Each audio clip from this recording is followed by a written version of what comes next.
आज देशात लोकसभा निवडणुकीचं बिगुल वाजलं असून मागील 10 वर्षात देशाला अधोगतीच्या उंबरठ्यावर नेणाऱ्या भाजपाप्रणीत नरेंद्र मोदी सरकारचा पायउतार करण्याची वेळ आली आहे। लोकशाही, संसदीय लोकशाहीवर हल्ले, लोकशाही हक्कांची गळचेपी, विरोधकांची मुस्कटदाबी करण्याच्या भांडवलदारांच्या मालकीच्या प्रसारमाध्यमांचा खुलेआम वापर करत एककेंद्री सत्ता करणाऱ्या हुकुमशाही राजवट रोखणं काळाची गरज आहे। गेल्या 10 वर्षापासून सोलापूर जिल्ह्याला विकासाकडे नेण्याचं आश्वासन देणाऱ्या भाजपा खासदारांनी सोलापूरसाठी काय दिलं आणि काय आणलं हा सवाल सर्वसामान्यांच्या मनात आहे। देशाचे पंतप्रधान नरेंद्र मोदी यांनी सोलापुरातील वस्त्रोद्योग हा गुणवत्तापूर्ण असून सीमेवर रक्षण करणाऱ्या सैनिकांचे गणवेश सोलापुरातून निर्मिती करू असं आश्वासित करून सत्तेत आले आणि गणवेशाविषयी मूग गिळून गप्प बसले। सबका साथ सबका विकासचा नारा सबशेल फोल ठरला। सोलापूर जिल्हा दुष्काळग्रस्त असून पाण्याची प्रचंड टंचाई आहे। वेगवेगळ्या कर रूपानं कोट्यावधी रुपये संकलित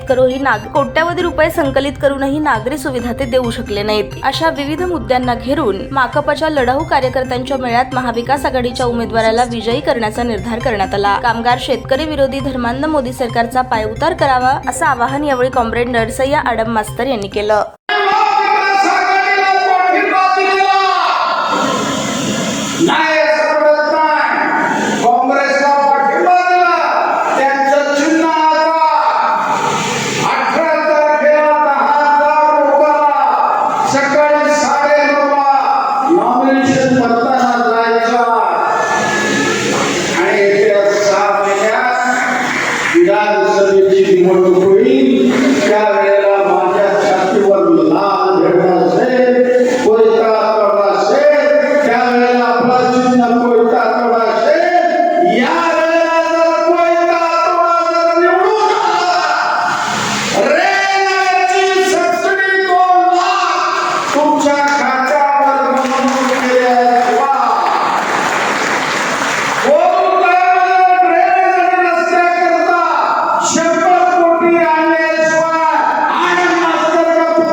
ताज्या बातम्या पाहण्यासाठी प्राईम महाराष्ट्र न्यूज चॅनलला सबस्क्राईब करा।